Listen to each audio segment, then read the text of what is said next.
সিদ্ধান্ত সরস্বতী গোস্বামী প্রভুপাদের ত্রিবর্ষীয় আলোচনা সভার প্রায় অন্তিম লগ্নে আমরা এসেছি। 2022 সালে আমরা জগন্নাথপুরীতে তার জন্মস্থান বলে আমরা সেখানে ত্রিবর্ষব্যাপী মহোৎসবের আমরা উদ্বোধন করি এবং সেই সভায় উপস্থিত ছিলেন ভারতের মহামান্য রাষ্ট্রপতি শ্রী রামনাথ কোবিন্দজি। এবং ওই শৃঙ্খলার মধ্যে আমরা প্রয়াগ ধামে প্রভুপাদের উৎসবে ডেপুটি সিএম, হরিয়ানাতে কুরুক্ষেত্র শহরের মধ্যে আমরা পাই সেখানকার চিফ মিনিস্টার মনোহরলাল খট্টর। আমরা পাটনাতে বিহারের রাজধানী শহরে আমরা রাজ্যপাল এসেছিলেন সেখানে। আমরা গয়া ধামে সেখানে আমরা ফরমার চিফ মিনিস্টারকে পেয়েছিলাম জিতেন্দ্রনাথ মাঝি।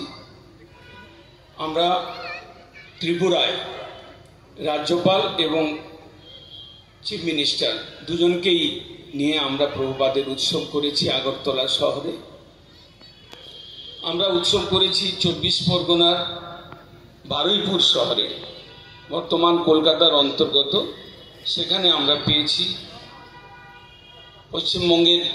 পশ্চিমবঙ্গ সরকারের মাননীয় স্পিকার বিমান বন্দ্যোপাধ্যায় মহাশয়কে।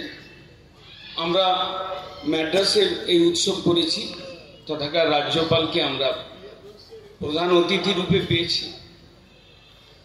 আমরা গুয়াহাটিতে উৎসব করেছি, সেখানে সিএম উপস্থিত ছিলেন।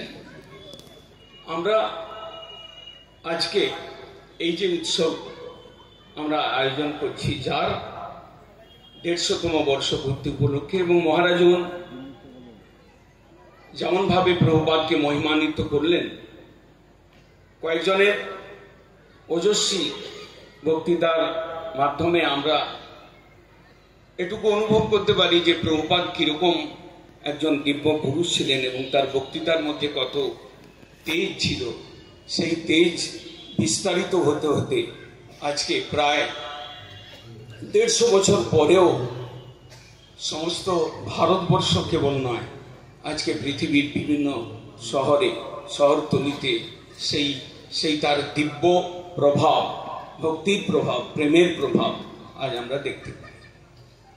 শ্রী প্রভুপাদ তিনি ছোটবেলায়, আমাদের কোনো বক্তা একটু আগেই বলছিলেন যে বৈষ্ণব ধর্ম তো ন্যাড়ানেড়ির ধর্ম ছিল। সত্যিকারেই তিলকমালা আর শিখাস টিকি দেখলেই যেন একটা অবহেলার ভাব পশ্চিমবঙ্গ বা অন্যান্য স্থানেও এটা প্রভাব বিস্তার করছিল। কিন্তু জগৎগুরু প্রভুপাদ এলেন, তিনি ওই বৈষ্ণব ধর্মকে কিভাবে তুলে ধরলেন তার কিছু প্রমাণ আমরা পাই।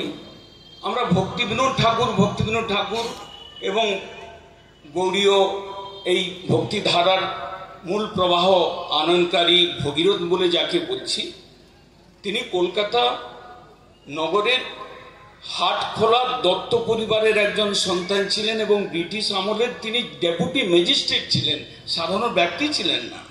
সমাজে তিনি একজন প্রতিষ্ঠিত ব্যক্তি ছিলেন।